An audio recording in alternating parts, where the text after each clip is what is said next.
Beerzerker! Crawdad McGinty.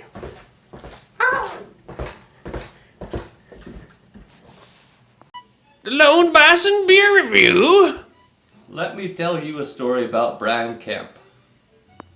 That gorilla took his cousin's spleen to the throat, just like the Edgerton delicacy, tenderized deep-fried gorilla testicles. Otherwise known as Frosty Stooge Delight. Thanks to Brian, Edgerton is free of gorillas since 2003. As for this Lone Bison IPA, this is good. We got some good glass lacing. We're chilling out here. We're not rushing anything too much. Got a nice orange aroma. Nice resiny kind of planty vibe to it for sure, eh? Mm-hmm. Yeah, it's Dry up front. a great balance for me. It's one of my favorite IPAs. It's like By far. yeah, it's dry up front. It's wet. It's thirst quenching. It's well balanced. And yeah, the malt. They got a very nice maltiness to it as well. Nice color to the beer. Oh yeah. It's fucking delicious. Surely is. The gorillas, they robbed this china shop, which is no longer in Edgerton, of course. They ran amok of it. It was terrible in there, you know, and gorilla poop all over the place, and you know, bad scene. Anyway, I guess they were stealing it for armor. The teacups they were wearing as bikinis were their armor. A lot of primitive warriors would go in there with pea shooters and it would ricochet right in their eye, you know. So a smart ape there, you know, but no match for Mr. Kemp at all. So how do you feel about a number for this beer? I would have to give it full marks. Full marks? Full marks with an 11. I'm gonna have to say, like, definitely aroma-wise, this beer has a fabulous aroma. Really nice citrus aroma.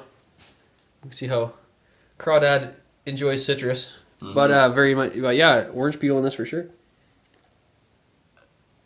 Well, there wasn't mine. I can have to 9.5 this.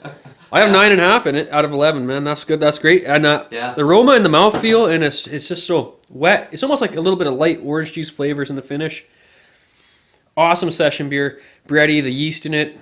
I'm really loving it. So like 9.5 out of 11. That's a serious fucking beer. Yeah, I tried it a few months ago and I loved it, and I'm trying it again, and yeah, that's why I'm giving it an 11. I've just come to terms with Spinal Tap in it. pretty much, yeah. I know. I That's out say there for me. I say For my 9.5, personal which taste, you know. yeah, I say 9.5, and that's a good rate. But the more I'm drinking it, the more I'm liking it. Because I haven't bitten to any oranges today. Yeah. But I mean, I'm getting more and more of that as I drink it. It's more wet. I'm getting the hops and the breadiness are perfectly balanced in this, and with a nice wet finish in there and a dry up front.